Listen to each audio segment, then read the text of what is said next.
It's pretty clear that the voters in America and the voters here in northern Alabama have made clear their opposition to this government-run health care plan being promoted by our Democrat colleagues in Congress. And I'm really proud to be here with Parker Griffin, somebody who has stood with us in this health care fight over the course of this last year. But let's make it clear, it wasn't just that Parker stood there as a conservative voice on health care. He was there when we all voted no on the stimulus bill. He was also there when we all voted against their $1 trillion budget deficit for as far as the eye can see. He was there to vote against cap and trade with all of us. He's a conservative voice and someone that we're glad has joined our team. Back to this health care issue, what the House Democrats are being asked to do is to vote on the Senate-passed bill. This is the bill that has the $500 billion in tax increases, the same bill that has $500 billion worth of Medicare cuts will hurt seniors throughout America and cut their benefits. It also has employer mandates in there and higher taxes, which are going to raise the cost of employment and make the jobs we're looking for today even more scarce. This is not what the American people want from their health care system. What they want are common sense steps to make our current system work better. Republicans have offered those common steps time and time again, yet they refuse to scrap this 2,733-page bill. The second part of this is they're going to try to promise my Democrat colleagues that, well, if you vote for this, we're going to come right behind it with another bill through the reconciliation process to fix some of the problems in the first bill. But there's no guarantee that the bill will ever get through the Senate. And so I'm glad to be here in North Alabama with Parker. I'm glad that he's been one of our leading voices in opposition to this government-run health care plan.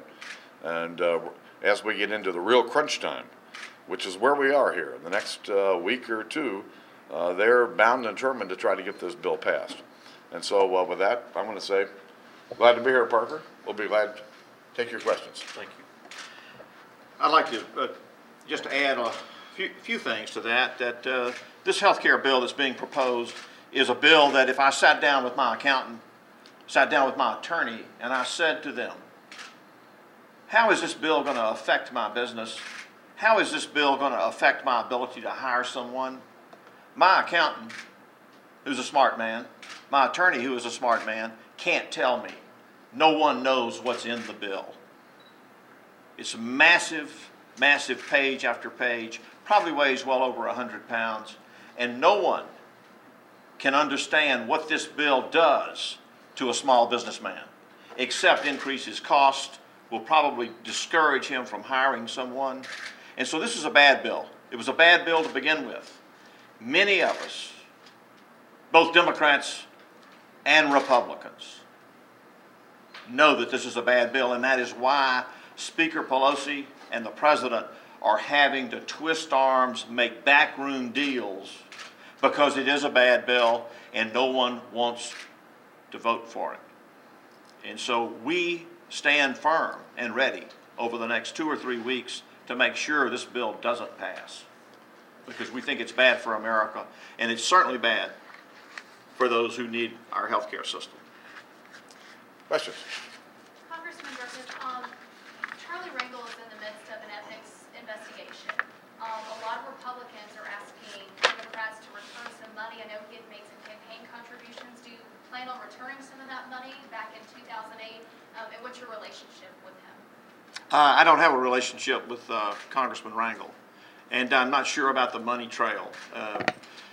We may have returned that money. I don't know. I'll have to check our records to see. But I certainly have no relationship with Congressman Rangel. And I don't know what the investigation is going to ultimately reveal, other than the fact that there have been some ethic violations. And Congressman Boehner, why do you choose to stand with him? Why do you think he's so vital to Washington and especially to North Alabama for you to come down here and promote him? Over the course of the last 13 months, Parker Griffith voted with Republicans on all the major bills that came before us. And when he talked to me about wanting to switch parties, we had a number of conversations. And I told him we would welcome him into our party. Those people who've stood on conservative principles and stood with Republicans through a very difficult year, we welcome with open arms. Does it bother you that there will be various protesters waiting outside for the fundraiser later, managed to unite Democrats and Republicans in this particular protest? No, listen, I understand the unrest that we have in America. I see it every day. I've been to my fair share of tea parties in my own district and around the country.